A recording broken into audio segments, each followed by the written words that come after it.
నిమిషాలు ఓపిక పట్టండి. భోజనాలు వచ్చినాయి. చాలా సంతోషంగా ఈరోజు మనందరి సమక్షంలో మీరు ఒక పండగ వాతావరణంలో మనము భోజనాలు ఏర్పాటు చేసుకుంటాము. మరి ఈరోజు డొక్కా సీతమ్మ గారి మధ్యాహ్న భోజన పథకము జూనియర్ కాలేజెస్ లో కూడా ప్రారంభించాలని గౌరవ ముఖ్యమంత్రి గారు మరియు గౌరవ విద్యాశాఖ మంత్రి లోకేష్ బాబు గారు మరి డిప్యూటీ సీఎం గారు పవన్ కళ్యాణ్ గారు వారి ఆదేశాల మేరకు, జిల్లా కలెక్టర్ గారి ఆదేశాల మేరకు మరియు ముఖ్యంగా మన గౌరవ ఎమ్మెల్యే గారి ఆదేశాల మేరకు మనం ఈరోజు ఈ కార్యక్రమాన్ని ప్రారంభించుకుంటున్నాము. ఇక్కడికి విచ్చేసిన ప్రజాప్రతినిధులు, గౌరవ మున్సిపల్ చైర్మన్ గారికి, మిగతా అధికారులు, ప్రజాప్రతినిధులు, విలేకరులు మరియు స్టూడెంట్స్ అందరికి కూడా శుభాభివందనాలు. మరి అందరికి all the best, happy new year.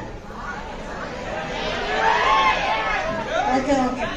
అయితే మనకు మెయిన్ గా పిల్లలు మీరు ఆలోచన చేయాల్సిన విషయం ఏమంటే, మన గౌరవ ముఖ్యమంత్రి గారు ఒకే మాట చెప్తారు, మీ బాధ్యత నేను తీసుకుంటాను, మీరు బాగా చదవాల. గవర్నమెంట్ ఒక విజన్ కాన్సెప్ట్ తో ముందుకు వెళ్తా ఉంది 2047.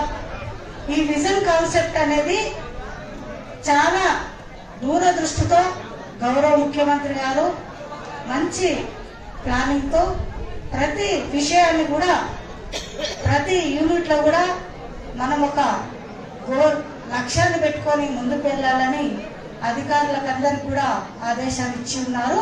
దాని ప్రకారంగానే ముందుకెళ్తున్నాము.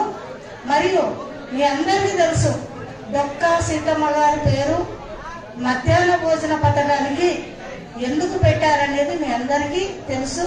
మనకి ఇక్కడ విచ్చేసిన వాళ్ళందరూ కూడా ప్రతి ఒక్కరు కూడా మీకు ఆశీర్వదిస్తూ చాలా గొప్ప విషయాలు మీకు తెలియజేశారు. మనకు ముఖ్యంగా మీ ఏజ్ గ్రూప్ అనేది మెంటల్ గా కానీ శారీరకంగా కానీ చాలా డెవలప్మెంట్ అయ్యే స్టేజ్ ఇది. ఇలాంటి పరిస్థితుల్లో ఇన్ టైంలో మనం భోజనం తినకుండా ఉపవాసాలు ఉంటూ సరైన పోషకాలు లేని భోజనాలు తినడం వల్ల కొంత చదువుపైన ఏకాగ్రత కోల్పోతాం.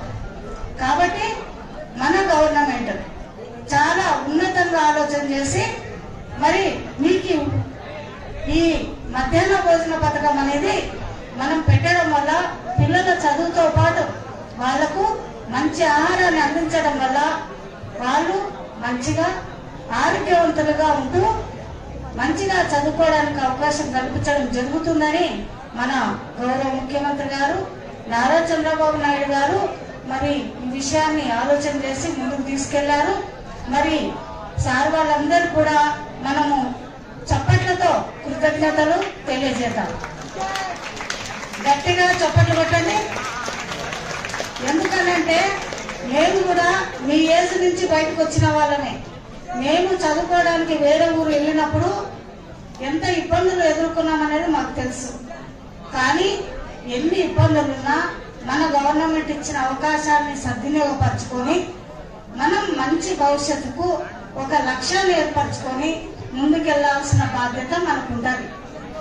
ఇంకొకటి ఏమంటే, చిన్నపిల్లలు బాబు, చిన్నపిల్లలు మీరు ఎలాంటి ప్రలోభాలకు లొంగకుండా ఈ సోషల్ మీడియా నుంచి కొంత జాగ్రత్త పడుతూ మన గవర్నమెంట్ ఒక యాక్ట్ తీసుకొస్తా ఉంది. ఏమనంటే, సోషల్ మీడియాలో ఏదైనా మీరు అకౌంట్ క్రియేట్ చేసుకోవాలంటే మీ తల్లిదండ్రుల అనుమతి తప్పనిసరి అని యాక్ట్ తీసుకొస్తా ఉంది. కాబట్టి మన జాగ్రత్త గురించి మన ప్రభుత్వం ఇంత జాగ్రత్త పడుతూ మనల్ని ముందు తీసుకెళ్తుంది. కాబట్టి మీరు బాగా ఆలోచన చేసుకోవాలి. రెండవది ఏమంటే, బాలికలు ఉన్నారు, మీరు మంచి అవకాశాలు అందిపుచ్చుకొని ముందుకెళ్లాల్సిన బాధ్యత ఉంటుంది. చిన్నపిల్లలకు, బాలికలకు పెళ్లిళ్ళు చేయాలనే ఆలోచనతో చాలా మంది ఆలోచన చేస్తూ ఉంటారు. అవన్నీ కూడా ఎదుర్కొని మీరు ఎలాంటి ఇబ్బందులు లేకుండా ఈ వయసులో ఈ ఇంటర్మీడియట్ ఎడ్యుకేషన్ టైంలో మంచి గోల్ అనేది మంచి లక్ష్యాన్ని మాత్రము మీరు ఎన్నుకోవాలి. ప్రతి ఒక్కరు చదువుతోనే మనకు సమాజంలో మంచి గౌరవం ఉంటుంది. చదువు లేకపోతే ఆ గౌరవం ఉండదు. మామూలుగా మనం మనుషుల్లాగా బతుకుతాము. చదువుకుంటే తల్లికి ఒక నిమిషం డెసిషన్ తీసుకుంటున్నారు, ఖచ్చితంగా ఇంప్లిమెంటేషన్ చేస్తారు. ఓకేనా? అందరికి క్యాబినెట్ లో అప్రూవల్ చేశారు. కాబట్టి మీరు గవర్నమెంట్ ఏదైతే అష్యూరెన్స్ ఇస్తుందో ఖచ్చితంగా అది చేసే తీరుతారు. కాబట్టి మనము ఈ కార్యక్రమంలో పాల్పంచుకొని మీకు ఒక మెనూ ఇచ్చారు. ఒక్కసారి గమనించండి. మెనూ ఇచ్చారు. సోమవారము కూరగాయల పలావ్, కోడిగుడ్డ కూర, వేరుశనగ బెల్లం చెక్కి. ఇవి ఎందుకు ఇచ్చారనంటే ఐరన్ కానీ కూరగాయలు తినడం వల్ల మంచి పౌష్టికాహారం అనేది మన శరీరానికి దొరుకుతుంది. మనము ఖాళీ టైంలో ఈ మధ్యాహ్న భోజనం లేనప్పుడు బయటకు వెళ్ళి ఏదో ఒకటి మనం తినేసి అనారోగ్యంగా మనం ఉండడం వల్ల చదువు పైన శ్రద్ధ తక్కువగా ఉంటుంది. అదేవిధంగా మంగళవారం పులిహోర, దొండకాయ పచ్చడి, ఉడికించిన కోడిగుడ్డు, రాగి జావా. కూరగాయలు బుధవారము కూరగాయల అన్నము, ఆలు కుర్మా, టమాటా పచ్చడి, ఉడికించిన కోడిగుడ్డు. శుక్రవారము అన్నము, ఆకుకూర పప్పు, ఉడికించిన కోడిగుడ్డు, వేరుశనగ బెల్లం చిక్కి. తర్వాత శనివారము అన్నము, సాంబారు, కూరగాయల కర్రీ, తర్వాత రాగి జావా, స్వీట్ పొంగల్. ఇవన్నీ కూడా మెనూ ఎందుకు ఇచ్చారు గవర్నమెంట్? మీకు చదవడం ఎందుకు చదువుతున్నానంటే ఇవన్నీ కూడా మన ఇంట్లో ఉంటే ఏదో ఒకటి పప్పు అన్నం, లేదంటే ఏదో కూరగాయ అన్నము, లేదంటే రసం అన్నము, పచ్చడి అన్నము, ఇట్లాంటివి తినేసి మనము వచ్చేస్తూ ఉంటాం. కానీ పరిపూర్ణంగా పౌష్టికాహార లోపం ఉండకూడదనే ఉద్దేశంతో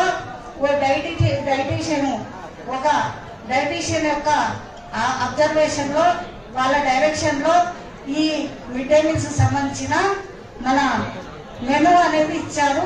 మరి ప్రిన్సిపాల్ గారికి, తర్వాత కాలేజ్ లెక్చరర్స్ మీ అందరికి కూడా రిక్వెస్ట్ చేస్తున్నాము. గౌరవ జిల్లా కలెక్టర్ గారి ఆదేశాల మేరకు మెనూ అనేది ఖచ్చితంగా ఫాలో కావాలా. శుభ్రమైన వాతావరణంలో అందరికి భోజనం అందించాలని ఆదేశించున్నారు. కాబట్టి మీరందరూ కూడా దీన్ని ఫాలో కాండి. మరి అవకాశాన్ని ఇచ్చి మరి ఈరోజు ఈ కార్యక్రమాన్ని ప్రారంభోత్సవానికి ఆహ్వానం పలికిన కాలేజ్ ప్రిన్సిపాల్ గారికి, మిగతా అందరికి కూడా శుభాభివందనాలు. Thank you very much.